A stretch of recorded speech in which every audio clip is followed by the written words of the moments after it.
It's very emotional. You don't really know what, like, you know it's your last game, but doesn't really hit you until we got subbed out at the end, and then when the final buzzer sounded. So, I mean, got a lot of emotions right now. Same with Q. Before the game, I didn't think about it till the last moments of the game ended. Just felt like I'm going to miss my teammates, miss being out there at Leo Court Center.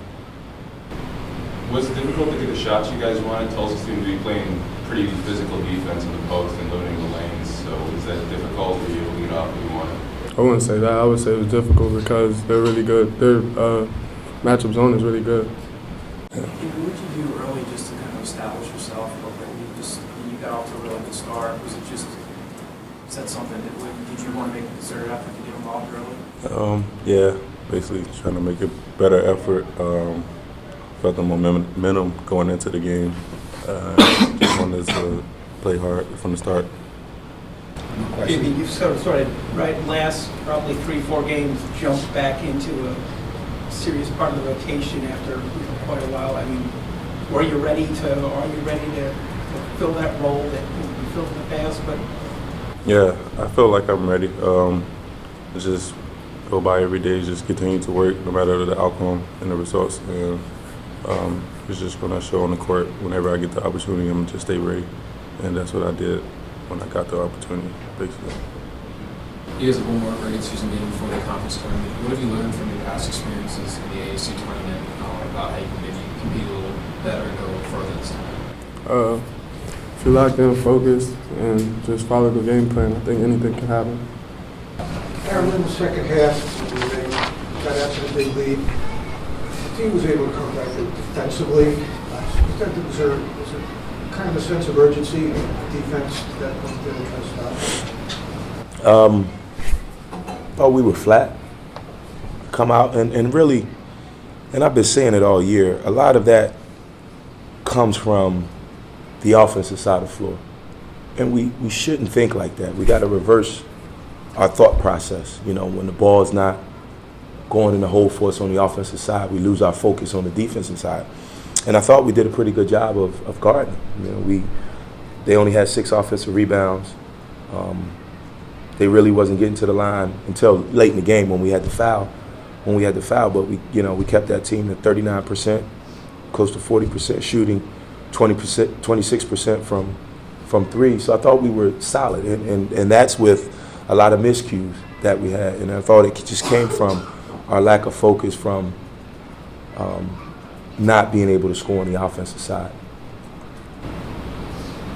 Was it different as a head coach having to deal with senior emotions and other players like that? Yeah, I was okay, and I didn't pay attention to the video board, and I realized they were showing videos of the guys, and I just so happened to turn around, and I got a little emotional.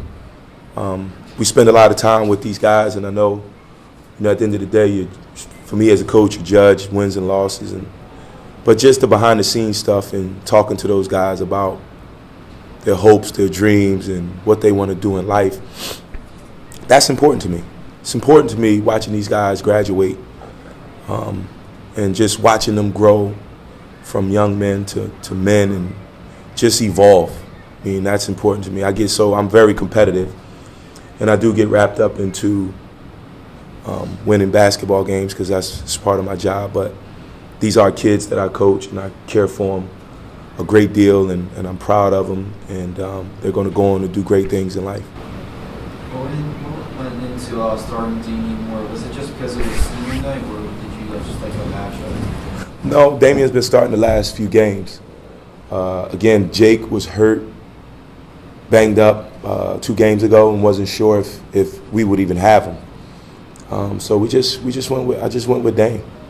Dame really gave us a great shot in the arm to start the game off. He was a force inside in the interior.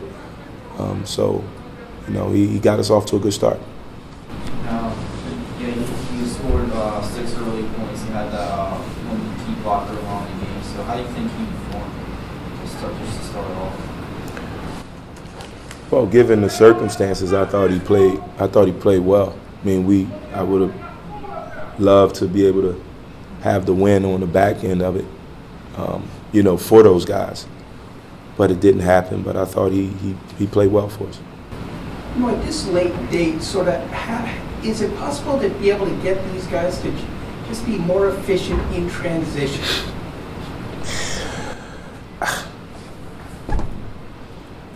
That was the goal from the beginning of the year, to be just more efficient. I mean, we miss more layups and turnovers and different things. It's concentration and just not getting ahead of ourselves. We just get so in a rush to get out and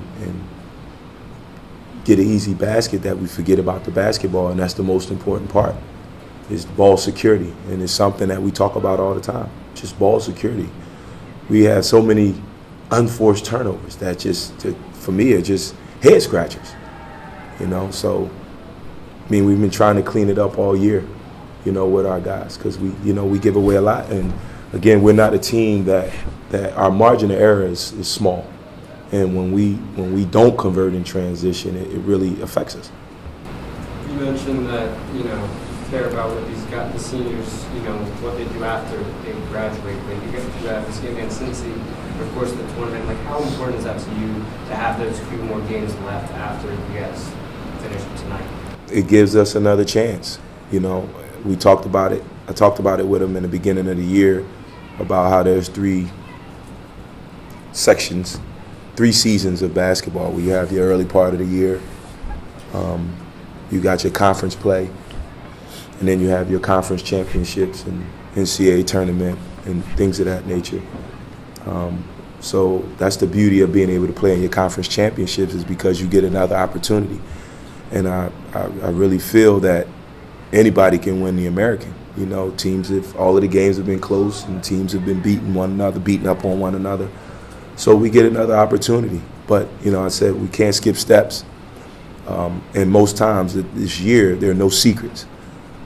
So you want to be playing your best basketball, which we are not at this particular point.